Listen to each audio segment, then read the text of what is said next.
Welcome to Rates and Barrels. It is Monday, October 28th. Derek Van Riper, Eno Saris here with you on this episode. We take a look at the World Series as we enter Game 3 on Monday night. The Dodgers with a 2-0 lead. A lot of exciting things happened over the weekend for them to take that lead. So we'll break all of that down and talk about some of the longer-term implications of things we've seen in the series so far. We got a great mailbag question about relievers and the third time they're matching up against hitters within a series. We've got some news items to get to outside of the postseason, and time permitting, we are going to review our second half draft that Eno and I did back in July, because there are some important takeaways as we get ready for the 2025 fantasy baseball season. If you've not joined our Discord, you can do that with the link in the show description. We will have a chat going for Game 3, so be sure to jump in there. Enjoy the experience. Maybe turn the volume of your TV down, turn the podcast up for a little bit, and jump in the Discord. That might be the best way to enjoy Game 3. Let's start with what happened in Game 1 of the World Series. Freddie Freeman gets a chapter in postseason history with one swing, and a lot of things transpired to make that moment happen. The parallels between Kirk Gibson's home run in the 1988 World Series and Freddie Freeman's go down to being hit at the exact same time of day. Both home runs were hit at 8:37. That's just weird. So crazy.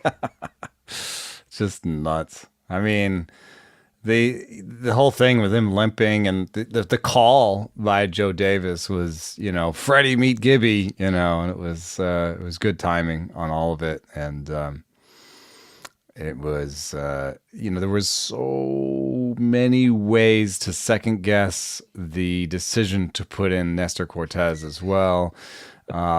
So many that you could almost consider it front guessing or first guessing. We sort of anticipated this possibility, right? We talked with Trevor May last week. We were talking about ranking the relievers in the series and trying to figure out how Nestor Cortes might fit into the plans. And I think we were all of the opinion that there was a chance that Nestor would have a really important matchup against Ohtani at some point in the series, whether that was a late inning spot like it turned out to be in Game 1, or just something where he was coming in behind Schmidt or Heel at some other point in the game. They just needed to solve what they were going to do as a team against Ohtani and even Freddie Freeman, right? The lefties at the top of the order. But we were really worried about Ohtani because I don't think we talked as much about Freeman because we just didn't know what we were going to get.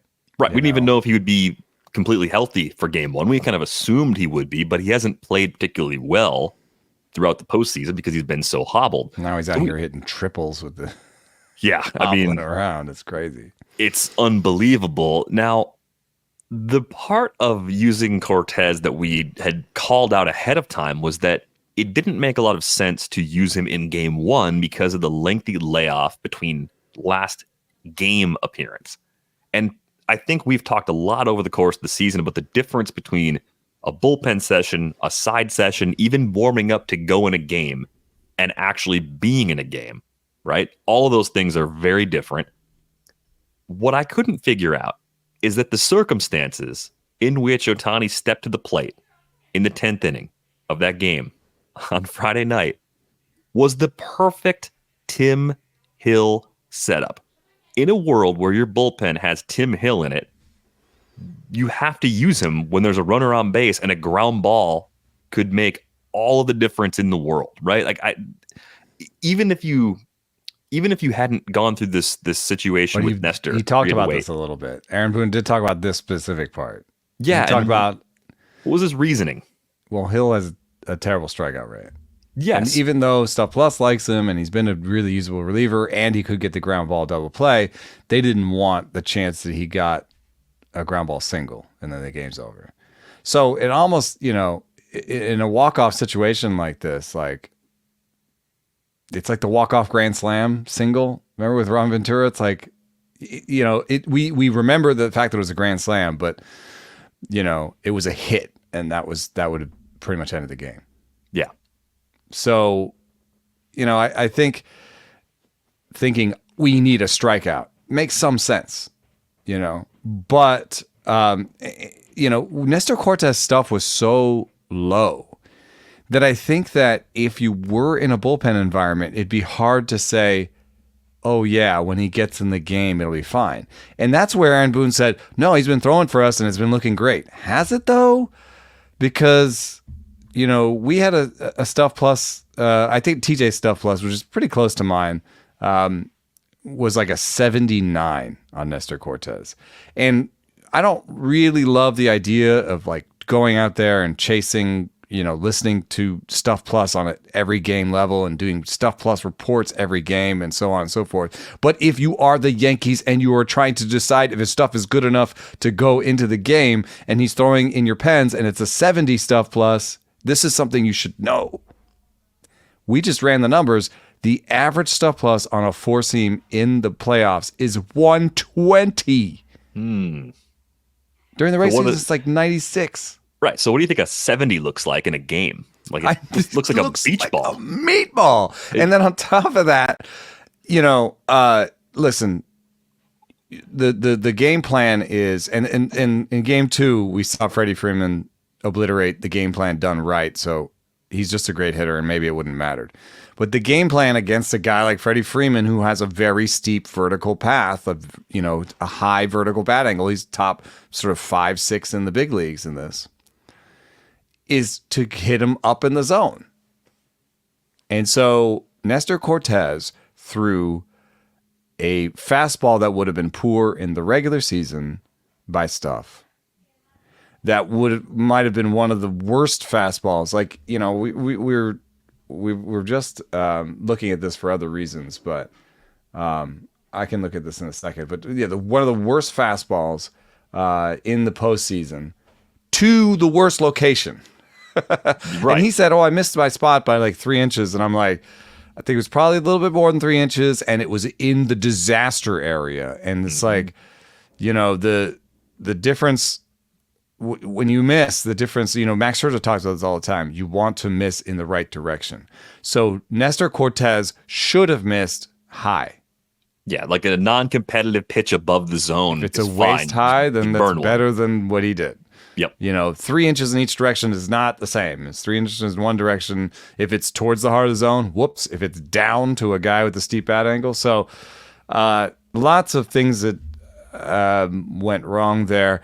Using Luke Weaver against the middle of the lineup to get to that point meant to me that to some extent this was scripted. They thought they could nurse Cousins to a lefty-on-lefty matchup with the game on the line, either against Ohtani or Freeman, and they wanted this. That's what they wanted. Otherwise, you don't use Luke Weaver for 5 outs in the middle of the game. I think, yeah, to an extent, yes. I think everything about the post Garrett Cole outing in game 1 was just a little bit askew for me. Like, it was just like, oh man, like I know you have got some limitations for what you can do with their bullpen. It's not as deep as the Dodgers bullpen, so you have to push the buttons a little more carefully. And going through it, I thought each thing was going to cause a problem later, even if it worked. And it finally did catch up to them at the very end. But I'll never understand it. I'm sorry. They can say, yeah, Tim Hill's got a low strikeout rate. The whole point of this guy is to get multiple outs on the ground. That is what he does. And if you did this later in the series, I think we'd all look at it and say, we saw Nestor and he was pretty good. He located well and he was doing his usual thing where he's disrupting timing. And he seemed like he'd be comfortable in a spot like that. But in game 1, that will be one that sits with the Yankees fans for a long time if they can't claw their way back into the series. And this felt like a game they stole, given how well Garrett Cole pitched, right? I mean, Flaherty pitched really well, too. It was pitcher's duel in game 1 that I think... First fastball was 96 out of Flaherty. He had a pretty good game velo-wise, and I think that was important for him. And I think we can look at this, and there's 2 things here. Of course, both pitchers pitched well, but also the layoff. Like, just as we talk about it all the time for the teams that sit out and have a bye in the wild card round, you can have that lag from not playing for 4 or 5 days. Like, that's a legitimate thing that probably will make game 1s really low scoring if we have breaks like this in future years. Dan, this is relatively low scoring for our time. I think it benefited the pitchers. Jack Flaherty coming out and throwing hard after not throwing hard against the Mets is, points me towards, and Garrett Cole had his best game in the postseason, I think. So yeah, only 5 hard hit balls in 6 innings from Cole. Yeah. There was some discussion about whether or not they should have left him in there. He had 88 pitches. I don't really enjoy the discourse anymore, and I know how these teams work. They plan this out. Yes, I'm not saying that this was given to the manager and he has no say in it. The manager's in the meeting. But this is planned out. They were like, if we get Garrett Cole through 6, this is what happens. If we're winning, this is the bullpen that comes in.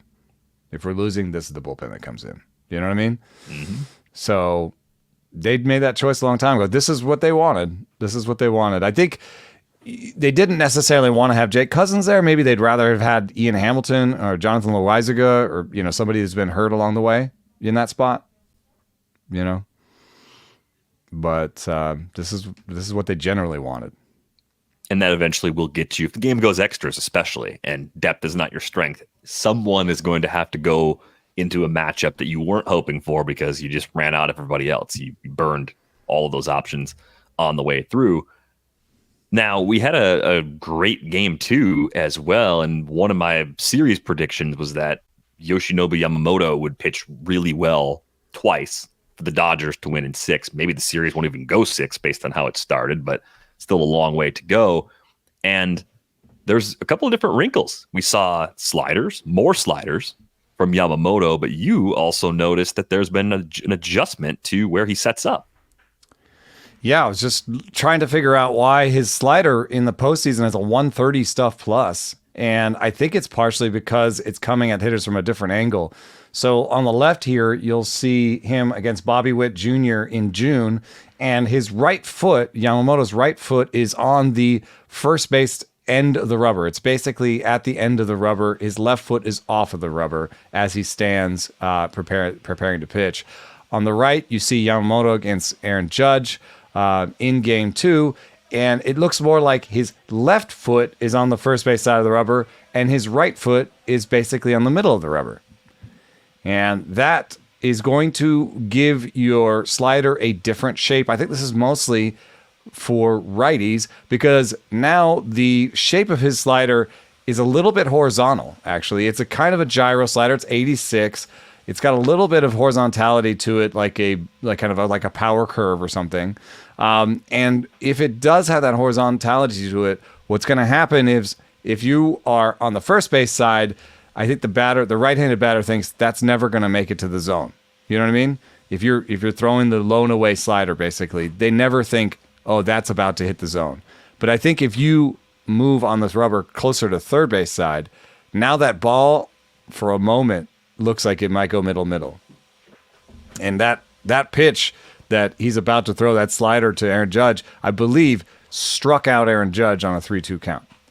Mm-hmm. And there's some other things to say about Judge, that we need to talk about. But in that particular case, what I see from Yamamoto is all the stuff is looking good, and he's made an adjustment that makes him look a little different than if any of these hitters had seen him before.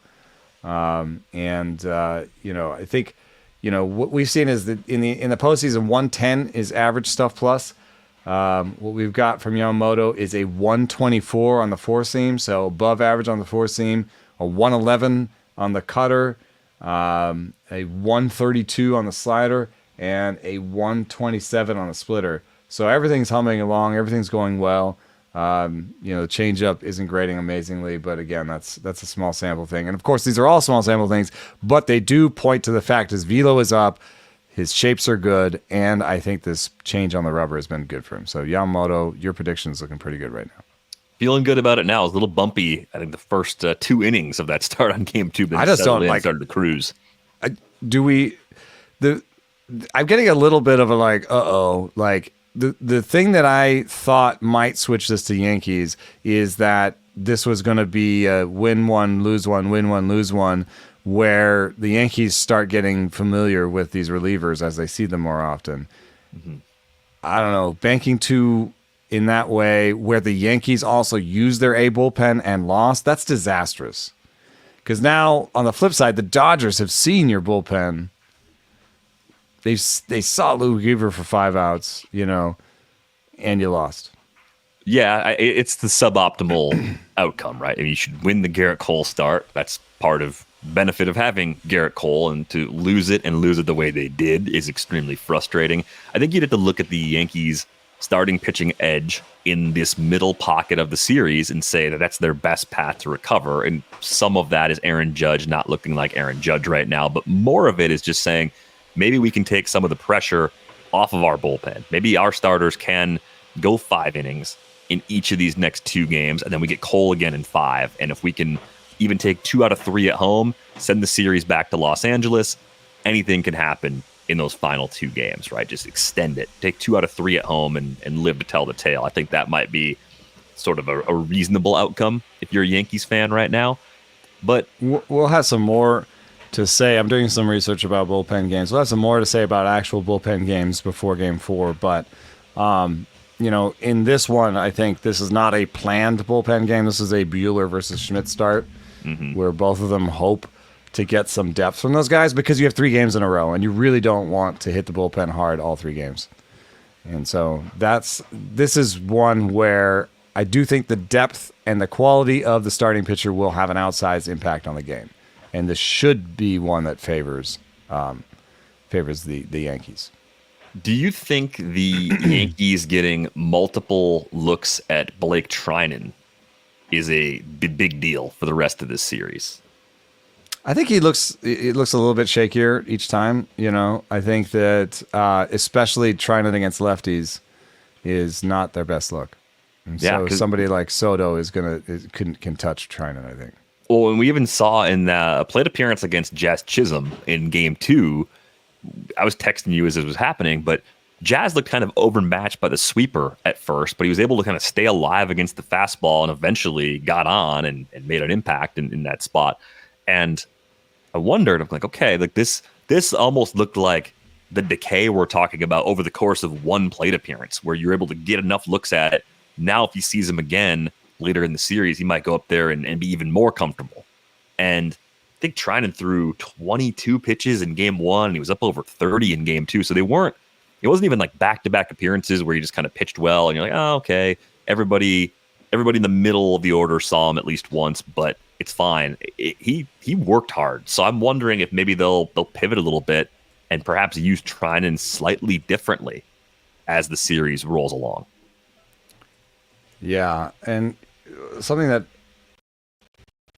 maybe not super obvious because everyone's talking about, how awesome his stuff is and how bendy it is. And when you watch it, it's very gifable.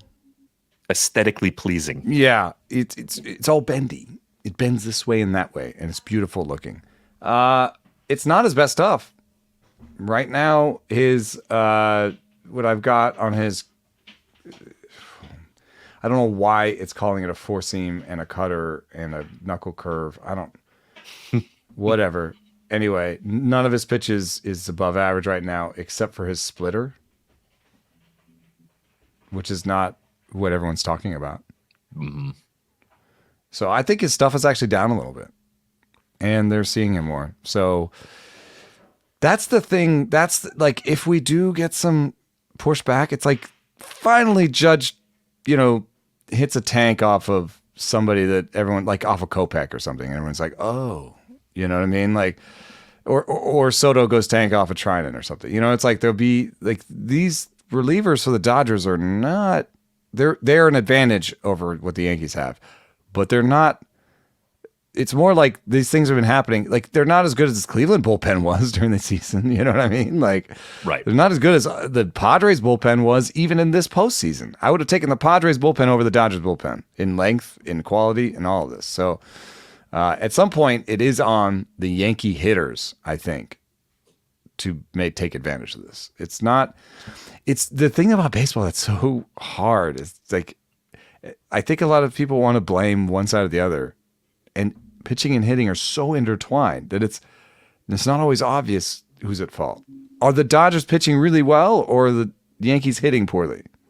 Right. Or do they have a game plan that's just the perfect tweak that's working so far, and we think everything's going to continue this way? I mean, I think Mike Petriello had a story that he was writing about the bullpen decay, and it's funny because, they finally got to Cade Smith in the last round, right? It's like, well, Cade Smith was almost perfect for the postseason, and because he wasn't perfect, then it creates the narrative, oh, well, they got him. It's like, well, no, he actually outperformed them over the course of the entire series. But in a game that the Yankees won, they got to Cade Smith. We all remember that changes that. Yeah. And that's what happens to all the elite relievers. It's like we talked about Hader a few weeks ago. Our perception is that Hader's had a couple of really big blowups in the postseason. Yeah, he's had a couple of bad outings, but he's one of the better postseason relievers of all time. Yeah, it's just we're just paying closer attention because the stakes are higher. We just care more about a missed opportunity. That's a little bit of the story with Aaron Judge, because during the season in which Aaron Judge had an amazing MVP-worthy season, he also had 3 weeks in the middle of it where he went homerless and didn't look that good. If I remember correctly, that was the longest stretch of his career as a big leaguer without a home run. That happened in this regular season, in which he put up maybe the numbers that'll win the AL MVP award, right? Like that's how difficult it is to be great all the time. So and so Tom Tango put up Shohei Ohtani's monthly strikeout rate next to Aaron Judge's monthly strikeout rate, and they're both kind of higher strikeout rate guys. They're sluggers, they're big, and I think that is part of it. You have more to cover, and you're going to get called strikes in places where maybe they aren't strikes. That's something that's been well documented with Judge, because he's so tall. They'll give him called strikes that are not actually in his zone, because they seem far off the ground, But no, that his knee is, anyway. The thing about that is that Judge's month is worse than any month that Ohtani's had right now. So there is something going on. And when you look at his pitch types, this are the pitch types he's seen this postseason with, their batting average and slugging against. The thing that really leaps off the page for me is not he's whiffed at every split finger he swung at. I mean, he's seen 4, whatever. It's that he's seen 36 sliders, has hit 143 off them with a 143 slugging and a 70% whiff rate. 70 is so big. That is he's not even, against the four seam, he's got a 21% whiff rate. I think that's a little better than average. He's got a 455 slugging. He's not performing so badly on the four seam. It's the sliders that are just eating him up alive. And I think some of the analysis that we've seen on, it's not all bad. Some of these analysis is good. They're all former players and know what they're talking about to some extent. I would say that the idea that he's kind of sort of out in front and being eaten up by sliders is probably true. Yeah. And, I think as you mentioned earlier, when stuff gets better and better in the postseason, if four-seam fastballs are a 120 right now, I'm guessing the sliders you see in the postseason are also about as good as any sliders you see all year. So the difference isn't as good. You know why? Because velo is up. So four-seam fastballs went from 96 to 120 in the postseason, which means nobody's throwing a bad four-seam. None of the guys with the bad four-seams in your bullpen that you usually use, you're not using any of them. All the ones who have good four-seams are throwing them harder. So that's how that happened. But I was looking at slider stuff plus, the average slider stuff plus in the postseason is 107. And during the regular season, it's 102, 103. So it's not a big increase. And I think it's because sliders rely on shape as much as velo. And there are some sliders that are not even necessarily improved by more velo. So, I think that what is happening is he's probably having to start earlier because he's a fastball guy. Yeah. And since he's starting earlier, then come the sliders and he looks silly. So that would be my guess. I mean, I'm not a hitting coach, but that's what I sort of see. Just for context, and again, it's in the lens of what is likely an MVP season, Aaron Judge was a +7 for run value on sliders of pitches that he sees a lot. By that, I mean double digits.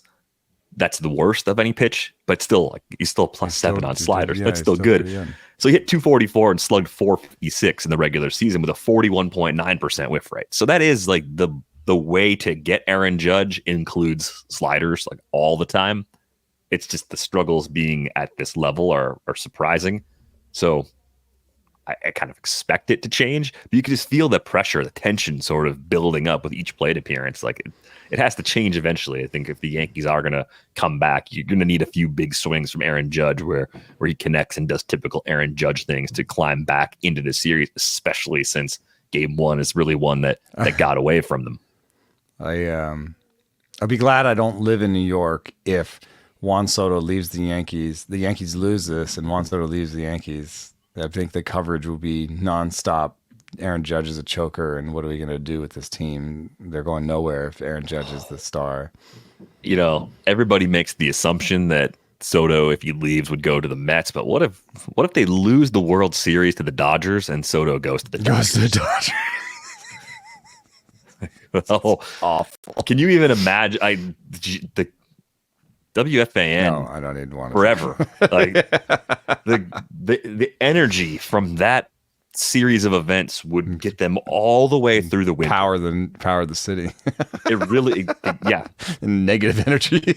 So much hot air and negative energy could be expended if it plays out. I'm not wishing for this to happen, by the way, but I'm just like, no one's really talking about that as the thing that could happen, but it seems like it could happen. I've seen some like people put together Dodger lineups with Soto in it. It's pretty nasty. Jerks. So Did you say jerks? Yeah, don't put that on us. I didn't go that far with it. I mean, I just said we should at least keep our minds open to the possibility. The big downer of game two, though, for people with any interest in this game, would be Shohei Ohtani's shoulder. And it's a dislocated shoulder. As of midday Monday, the party line on Ohtani seems to be it's a pain tolerance thing. And if everything goes well pregame and we don't think he can hurt himself worse, he'll play. It's the same injury that Cody Bellinger had, although Bellinger had dislocated his shoulder previously before the dreaded Arm 5 celebration that really did him in and caused a lot of problems as he eventually needed to have surgery. Fernando Tatis Jr. also dislocated his shoulder. The difference is, for both Bellinger and Tatis, it was a front shoulder. For Ohtani, it's his back shoulder. So it's his non-pitching arm, which is great news as far as the rehab and eventually getting back to pitching goes. But it might also be less severe because of the back shoulder being less important, especially for a hitter with his type of swing and approach. Yeah, I was texting with Donnie Ecker about this. The hitting, I think he's like director of offense or something for offensive coordinator, I think his title is. Anyway, former hitting coach for the Giants, who's with the Rangers, and his first reaction was what I was saying was, which shoulders does it matter? And he said they both suck. It doesn't it's not good to have a busted shoulder while you're hitting. I looked at Jeff Zimmerman's old rankings where he looked at DL stints and how players did when they came back based on what injury they had. And if you were gone for a short amount of time, then the shoulder wasn't a big deal. If you were gone for a long amount of time, the shoulder is one of the worst things. Generally, hitters come back better from leg injuries. And I think that it's because those are probably soft tissue strains, muscle strains, things that they can kind of get right and then they're fine, as opposed to maybe something that involves a labrum, ligaments. That's what, Tatis and Bellinger ended up having to do is surgery to repair the labrum. And what happens is if you sublux, if you dislocate, you're putting strain on those ligaments in your shoulder. And that becomes more likely to happen more and more. And the more often it happens, the more likely you are to have the surgery. So Tatis actually, busted his shoulder a couple times, if people remember. It was kind of out, and then he came back, and then he did it again, and then he decided to have the surgery. He's all the way back. So long term, it can be fine. Short term, you are worried about it. One thing that Donnie Ecker said was that, what you have with the follow through is the front shoulder is the follow through shoulder. If you can't follow through all the way, you probably don't give your A swing because you feel so bad on the end of it. And I forget what hitter I was just talking to about it. Oh, Michael Conforto. He had shoulder surgery, and he said for the first year back, he was two-handed on his follow through because he didn't trust it. Yeah, he didn't want the momentum of the bat to basically. He thought it was just going to pop back out again. Yeah. So there's like a worry that's on top of the actual physical injury, and so that's something you have to get by. Tatis has gotten by it and is fine now, but it has been a longer process, and it did feature a year where you weren't sure he was going to be all the way back. With the back shoulder, you don't have that same issue, and Donnie pointed out that Ohtani's kind of a front side dominant hitter. And the way I take this to mean is that he sort of wants to get out in front and, is not so much about what he's doing on the backside. I think of sort of a Turner, Justin Turner. We were trying to think of who might be somebody who works on the backside, maybe somebody like Bichette, lets the ball travel, goes the other way. They may have a worse time with a back shoulder injury. There's a little bit of us sort of riffing off of this, but Donnie knows pretty well what he's talking about. And so that lines up a little bit with what Dave Roberts was saying, is that it's better than being the front shoulder. I would say that to some extent, though, both suck is probably the answer, and that we may see a little bit of reduced performance from Ohtani for the rest of the series. Yeah, I mean, it's funny saying this Monday midday when we could be getting proof later tonight that he's actually closer to fine, or that it's much worse. Like hit a dong tonight. Yeah, could be a leadoff homer. And we're like, guess that shoulder's not feeling too bad right now, or guess whatever stuff they put in his shoulders making it feel like nothing's wrong. It's a little bit more of a long-term risk, I think, than short-term. It's a little bit more like if this keeps happening, then he has to have the surgery, and then that's a big deal. Right. That was my takeaway once they gave the initial update that, you can actually play in game 3. I'm like, okay, well, on again, off again, shoulder problems eventually could get a lot worse. So that's where I'm starting to think, like, is that going to change my plans in 2025 with how I approach Ohtani at the top of the draft board? We'll get a little more information before we get to that point, but it's something to keep in mind nonetheless. Had a great mailbag question. This one came in from Pete.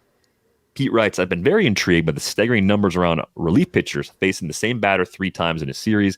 The question I had was whether there is some self-selection who comprises that sample, though you guys called out that Ryan Brazier, Edgardo Henriquez were the only Los Angeles relievers to face batters a 3rd time in the LCS against the Mets, which made me wonder about the quality of the relievers that contribute to the already likely small sample that have yielded the 800 OPS against opposing hitters. Maybe the mere statement, maybe the Dodgers to only let Brazier and Enriquez face people a 3rd time is enough to underscore this trend, but if mop-up men are contributing disproportionately, I wonder if the relative impact on a given pitcher is a little less stark than it seems by using absolute numbers. Keep up the awesome work. You guys are killing it. The number of my friends who consistently tune in is steadily growing. Awesome for having great baseball conversations. Less awesome for having a great edge in fantasy leagues. Hope to catch you guys in New York again next spring. Pitcher group 7 for life. Pete. I'm chuckling to myself. It's a deep cut inside joke on the show. And if Niv Shah, founder of Autonew, is listening, Niv just got mad. Having a chuckle. But it also made him a little angry. Yeah. Hidden within that question are a couple other things that, so I just wanted to point out. I think Ryan Brazier was a trusted guy versus Enriquez. So, we might think of Brazier as a mop-up guy, but I think he was actually a trusted guy in the back of that bullpen. And so I think even studying what you're asking would be pretty difficult because it might be easy to spot the high leverage guys and the really good guys, and it might be easy to spot the mop-up guys, but in between, as you pointed out and before the show, is going to be really hard. Picking out the Ryan Braziers from, especially since it's such a moving target. Like Evan Phillips, I had him ranked 5th or something in my rankings when we ranked the relievers for this series. He didn't even make the roster. He's a little banged up. So that's right. He's a little banged up. So you don't how do you know that when you're trying to fatigue?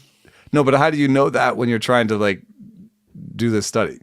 Oh, right. Yes. That could limit who's available to be used, and it could limit how effective they are if they are being used.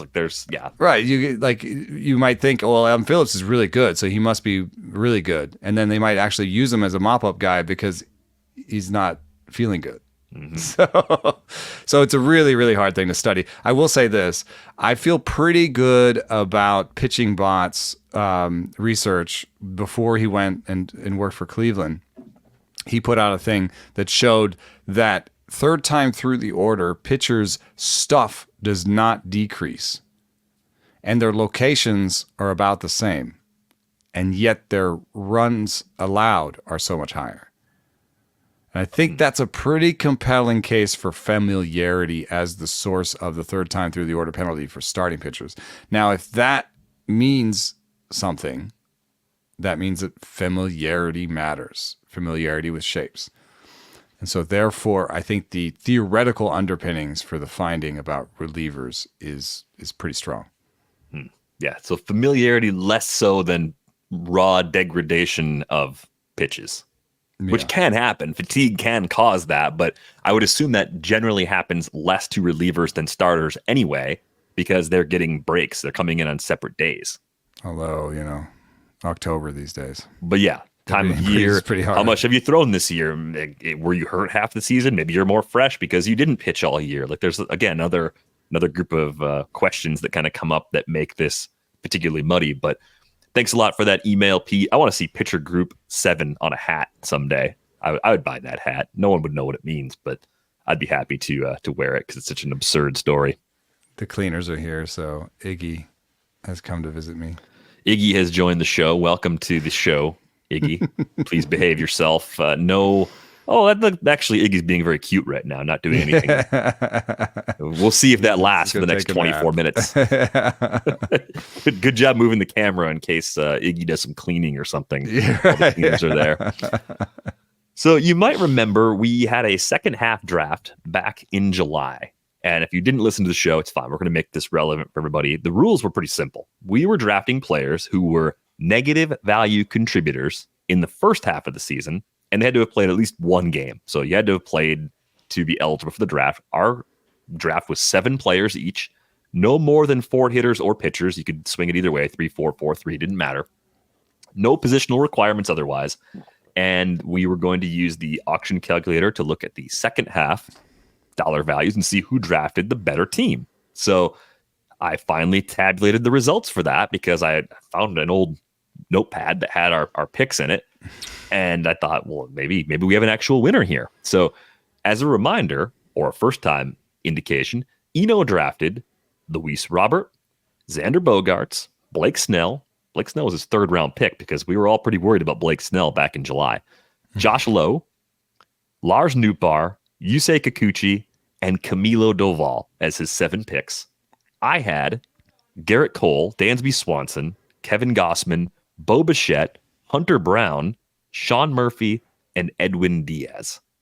So, just giving you the names. I don't know if you scrolled this far down. Relievers. Yeah, we both could have done better in that facet. Who do you think got more cumulative value based on second half dollar values on the Fangraphs Player Rater? Well, I read the rundown, dude. You did read the rundown. Okay. I know. Eno won by $5, and the actual difference is just how bad Bo Bichette was and then how hurt he was. Because in a player rater, if you play very little, you play poorly, real bad. Yeah. It was a minus 13. Yeah. Our relievers cancel each other out, I think. Didn't we both get minus value from our relievers? I got a +6 out of Edwin Diaz. You got a -8, nice. though, out of Camilo Doval. So Doval almost sunk me like Bo Bichette did. And I think one thing that really disappoints me about my pick of Doval, I think I must have just put Doval and Diaz together, and then you picked Diaz before me, and I just thought, all right, I'll just take Doval. If I had looked closer, I would have noticed that he was all messed up. Like his extension was off, his shapes were off. He wasn't the same pitcher. And Diaz was a different situation. I should have just pivoted there. Maybe not taking a reliever. Did we have to take a reliever? We didn't, did we? We didn't have to. So, yeah, maybe I was a bad influence, or maybe you did it first and I just copied you and took Diaz. I don't remember the actual order of that 7th pick, but nevertheless, it was the worst pick you had by a healthy margin. Everything else, was generally pretty good. And Robert played through like a 0. He was just, it was like one of those seasons where I just feel like he just wasn't into it. Like he wasn't going to try so hard. He wasn't going to get hurt. He wasn't going to get, it's a fantasy thing. So he wasn't going to get runs in RBI. That was, much worse. I think even worse than we anticipated going into the season was the supporting cast. And then him being sellers at the deadline, not really finding a lot of interesting players on the way. Like all of that stuff sort of worked against him. Injuries. End of the season, he was dealing with some rib soreness. I think the hip was a major problem. He actually came back from that hip injury. I didn't even know if he was going to come back at all. Yeah. So you wonder, like, okay, aside from just the pure disaster situation around him, like how healthy was Luis Robert? And the more I think about it, he's going to be really cheap next year. I think he's going to be pretty cheap, but I also think from a real life perspective, the more I've thought about it, the more I think they should just trade him. I know you could maybe get more if you wait it out and say, all right, let's get him out here, get him on the AL All-Star team or whatever. Yeah, give him 4 months to just play really well again. But you're looking at a guy that is affordably signed with a couple of club options right now. He's already 27. He's had these kind of up and down performances. Maybe it's like selling lowest in some ways, but what if this is another, in a different form, like another Eloy Jimenez situation where we just keep waiting for that healthy season to come and it doesn't. And you get nothing almost. And you get even less. I think there's still more of like a win-win sort of outcome you can get here because there would still be teams interested in Luis Robert. We're a year removed from a near 5-WAR season. I think most teams evaluating him are looking at the bigger picture. And you have to at least consider that downside if you're in the position of making these decisions for the White Sox right now. Yeah, he's still, over the last 3 years, a plus 13 outs above average in center field. And this is when you need to trade him because at 27, with those kind of numbers, a team might be like, hey, this is our center fielder for the next 3 years, And, you've got even a team like the Phillies that has been sort of cycling some guys through there and been trying to figure it out. I mean, the Dodgers right now in center field are Tommy Edman and Enrique Hernandez, according to Fangraphs. Andy Pages, maybe. I mean, they could want something like that in center. The Royals, I'm not a big Kyle Isbell fan. No, I think we've moved on from him as a regular. I think that was part of our eulogy on the 2024 Royals, that Kyle Isbell should be a 4th or 5th outfielder next year and not a bigger part of the plan than he has been at this point.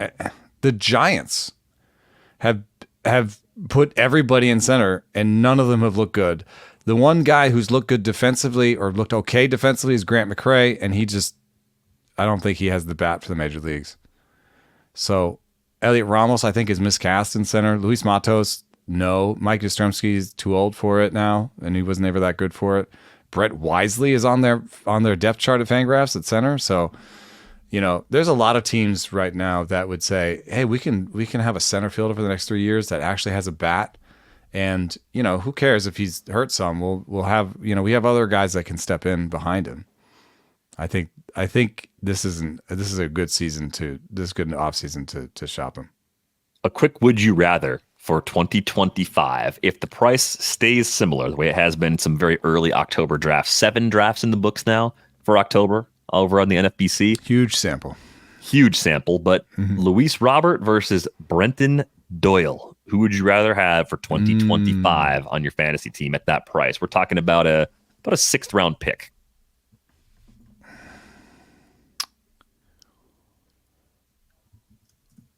Oh man, they're kind of similar. The difference is that when Robert was going well, he actually hit the ball harder than Doyle does. Yeah, this is a guy who hit the ball 118. Even this year was 113. Dude, I'm taking Robert, dude. There's Doyle is a little bit propped up by his home park, I think. Right, but he's not going anywhere. He's keeping that park. He's a core guy for them. I think there is a real life. Wrong, but I kind of like Robert. I mean, we've seen better in terms of lower strikeout rates from Luis Robert earlier in his career. Maybe he has to sell out a little bit more to get to that top level of power, and that's a trade-off that you're comfortable with. I would also take Robert. I'm not sure that this 25% strikeout rate from Brenton Doyle is his true talent. Yeah. I mean, he had 31s in the minors. This could be the best strikeout rate Brenton Doyle ever shows. But I would guess projections are going to spit out something in the high 20s now for him. So he's going to pop. I think Doyle's one of those guys. Both of these guys might be up a little bit later on compared to where they're going right now, because as projections give people confidence in Brenton Doyle, the price will go up. And as the offseason goes by, whether it's a trade or not, once people start looking at projections, Robert starts looking better too, probably. Robert will look better with projections. Yeah. He looks a little bit worse when you're just looking at what happened. And then the health grade thing, it's sort of, man, it's almost Byron Buxton level bad health, but more consistency with the on-field performance, I think, where you see more instances of getting what you want. Because the worst case with Doyle is you stream him on your own team, where he plays Monday through Thursday, but not Friday through Saturday or whatever. You know, like worst case scenario for Brenton Doyle is like the Ryan McMahon of the outfield. Yeah. I guess that's the worst case. Yeah, because on the road this year, Brenton Doyle, how about a 211, 271, 364 on the road? That's not like a major league starter. You definitely don't want to draft a guy in the top 100 that you're planning on not using half the time or for yes, but that's the difference. What's the difference? Like, would you rather have a guy that you play all the time when he's healthy and you have the choice of dropping him or not? That's an easier decision. It's like, oh, Robert's out, tore his hamstring, drop.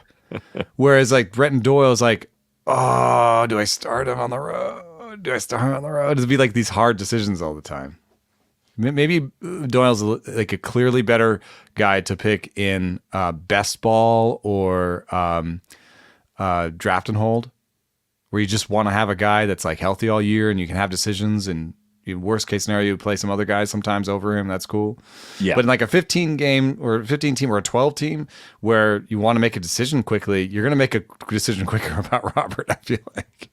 Yeah. There's still a good bit to like about Luis Robert, despite another big injury and an underwhelming year, especially in the strikeout rate department. So but I think I was surprised. Doval, I'm soured on. Like this thing helped me look at Doval's movement, and then I, talked to people around the Giants. It became very obvious that he's not very coachable. There's even stories that I've referenced from Justice Santos about like his attitude.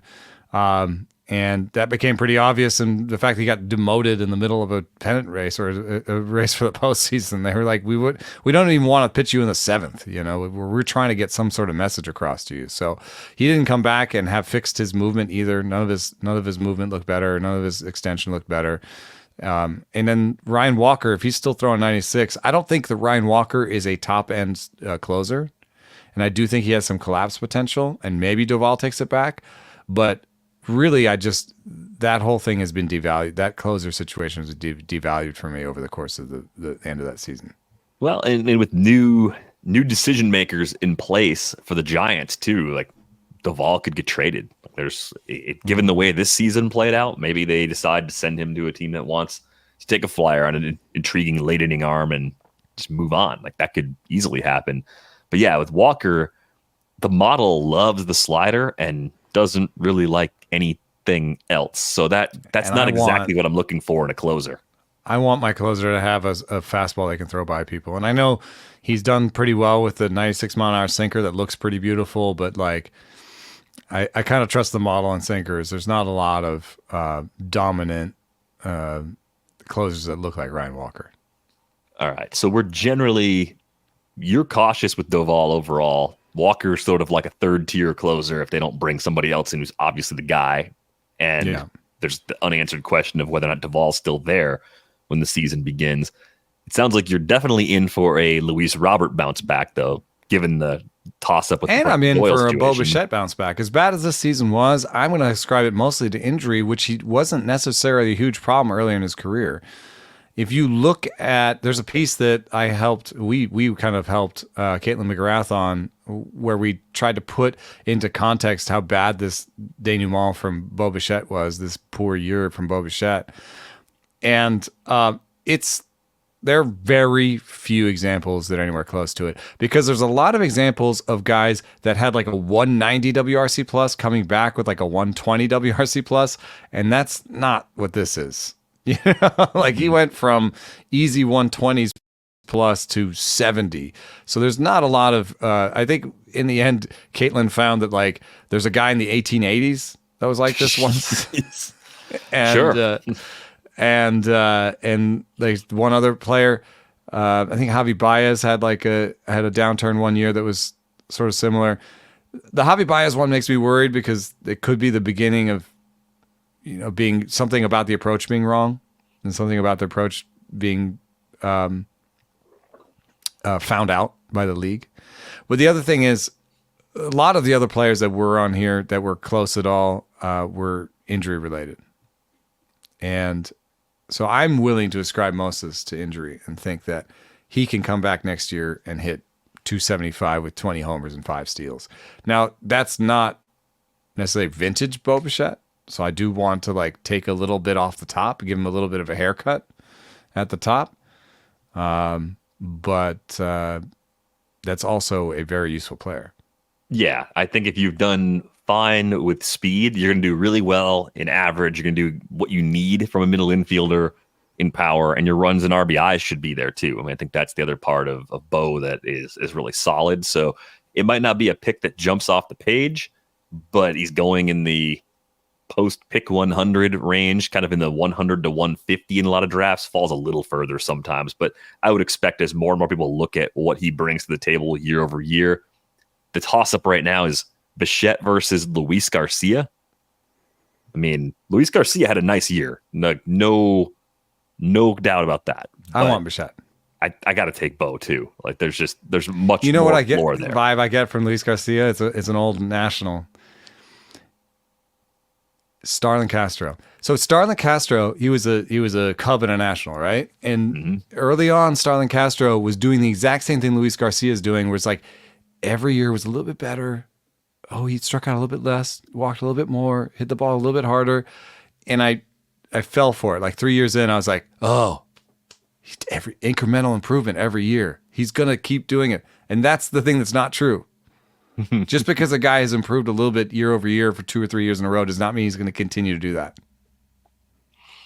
Yeah, it's fair. I mean, I think the part that makes everything complicated for Garcia is that he's been so young for the level everywhere he's played. He's been an up and down guy longer than you'd expect. He's always had a good ability to temper strikeouts.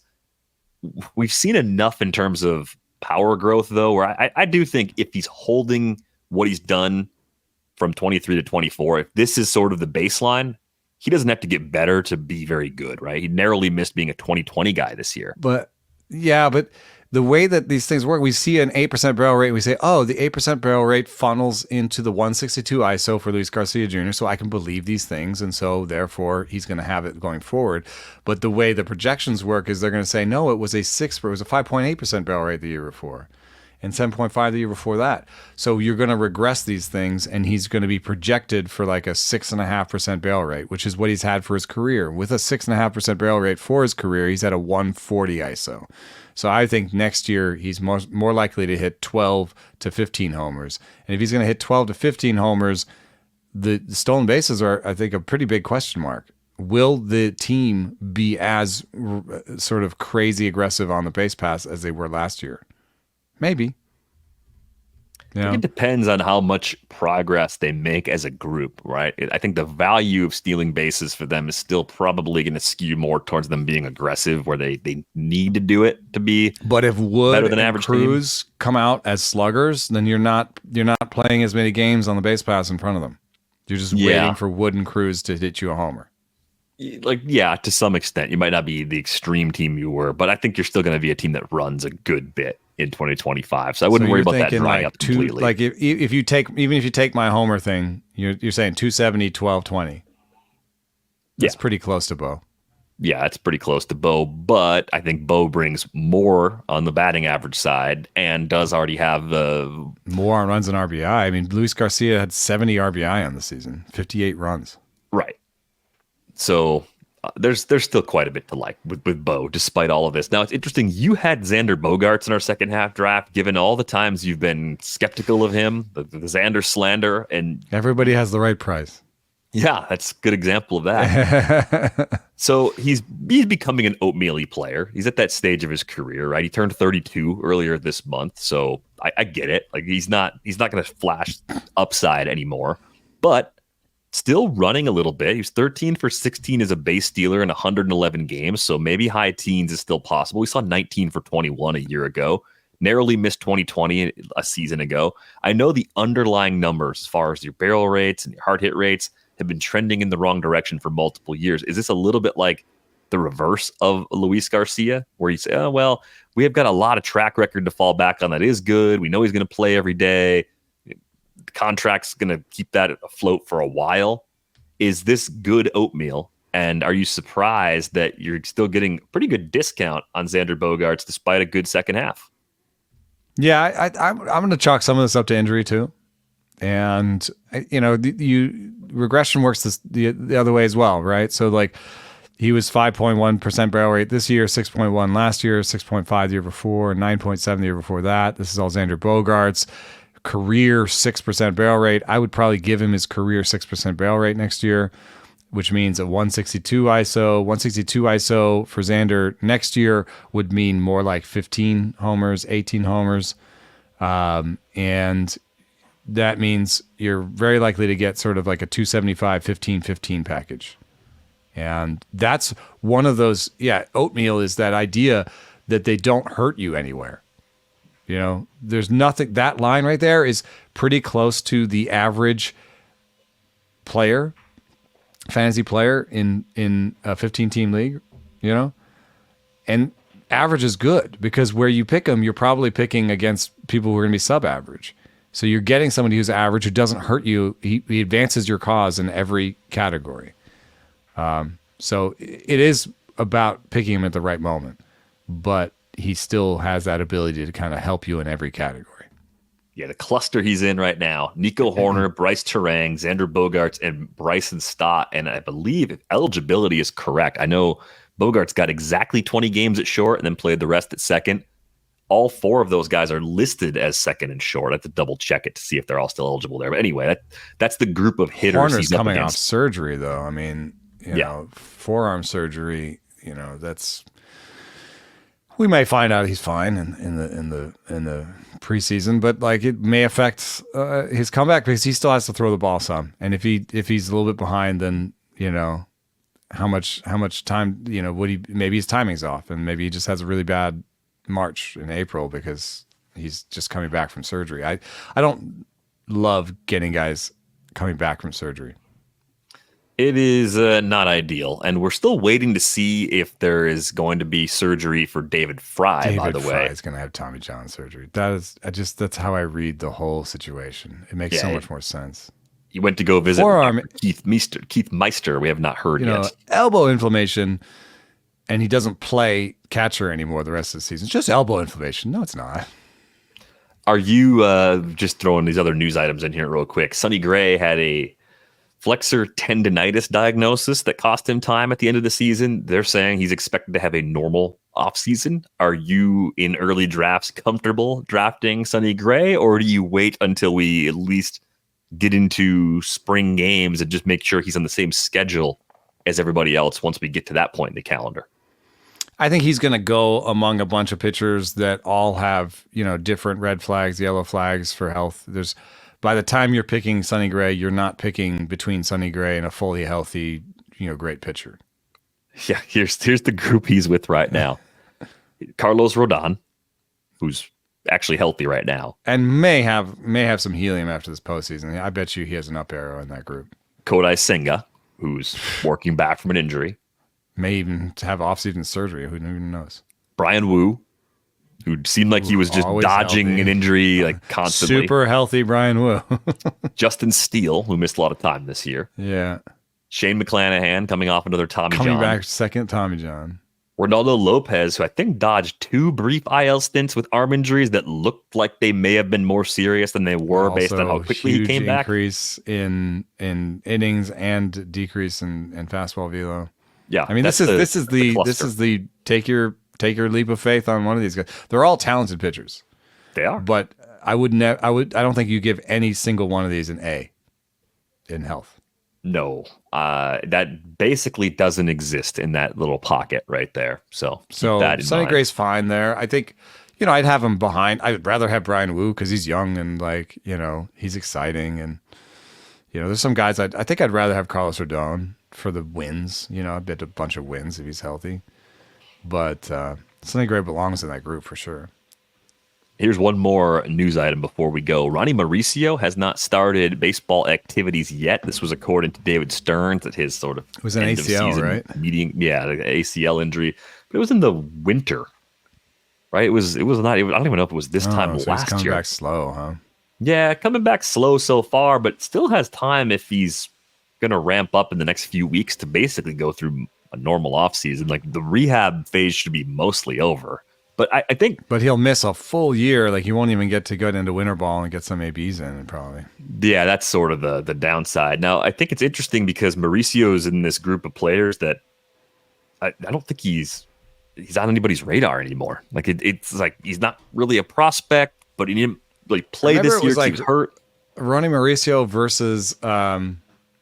who's the Giants guy? Luciano? Yeah. There was debate, like who's going to be better, and now there's the probability is that neither's going to be good. I think. Yeah, but I guess you have more evidence that Luciano isn't going to be good because he at least had a chance to play in 24. That's true, but even Mauricio, I guess you get some age advantage for being as young as he was, but 104 WRC plus in AA, 108 WRC plus, that is not as exciting as saying, he hit 292 with 23 homers at AAA at age 22. I guess I'm being hard on him. There's a chance that Mauricio is still good. It's just this package where it's like not much patience and power numbers, but with high ground ball rates. So, what is that going to look like in the major leagues? Right. You got to change something to make that profile pop, I think, against top level pitching. It does feel a little weird to write off Marco Luciano with 126 big league plate appearances. I mean, it's been very broken up in terms of the chances he's had the last 2 years. Mm-hmm. He just turned 23. Yeah, I'm being harsh on him. There's still a chance he matters. Yeah. And then I think also the opportunity for him might be at third base, given, or even at second, given, the age of the other second baseman. And then also the glove that Mark Vientos has. So, there's a lot of opportunities for Luciano on this team or as a trade option to bring somebody in. I'm in a Mets group chat that was bandying around the idea of getting Arenado. And I don't know. The bat speed stuff for Arenado last year was a little bit concerning. Seems more like a fallback option than the first thing you'd want to do with the resources that the Mets have in place. And I don't mean that as a knock on Nolan Arenado. I just think there might be some younger options whose bats are a little more safe. And I realize Arenado hasn't really been healthy in probably a year. But at the same time, are we expecting a 34-year-old in April to have a healthier bat going forward? Or is that a longer-term problem that we're going to have to deal with him? I think that's kind of where I'm at, where I'm cautious about Arenado as like the thing that will put you over the top right now. It might be part of a bigger offseason where if you did two other things that were more impactful, then you could be excited about it. But if that's your big move, I'm not sure he's the same guy. Like if the idea is to move Vientos to first, get Arenado and also sign Soto, you're like, oh, okay, so you improved your defense at third, you kept the young, good bat with Vientos, and you're just hoping that Arenado hits you 18 to 20 homers, hits 275, and just plays good defense out there. Like you're not saying be our cleanup hitter. No, That's like we signed you to be our sixth hitter. You're in the sort of maybe Evan Longoria stage on the Giants. You're just a veteran guy that we want to be out there and not have Vientos be kind of brick-handsing everything out there. Right. That's probably where we're at. I mean, even with the injury this year, you look at Arenado, he was a +9 for outs above average, +6 for defensive run saved. That the glove's still aging very well, even if the power is a little bit of a concern. We know the park suppresses power a little bit, but I think if you use him as a secondary source of run production, that's totally fine. So we'll see. You may get one of those, like he had a bounce back year where it looked like everything was kind of going down, and then he had a really good year even in St. Louis. So, he could do the same thing where like that 2022 that came around, he could have another bounce back there. Maybe one more chapter there. A lot more ground to cover, though, as the week rolls along. Give us a follow. Eno is at Enosaurus. I'm at Derek Van Riper. The pod is at Rates and Barrels if you still use Twitter. If you don't, Discord is available. Check out the link in the show description. We'll have a lot more on bullpenning on Tuesday's show, plus probably some other non-playoff topics as well, since we're down to just this one series to focus on. That's going to do it for this episode of Rates and Barrels. Back with you on Tuesday. Thanks for listening.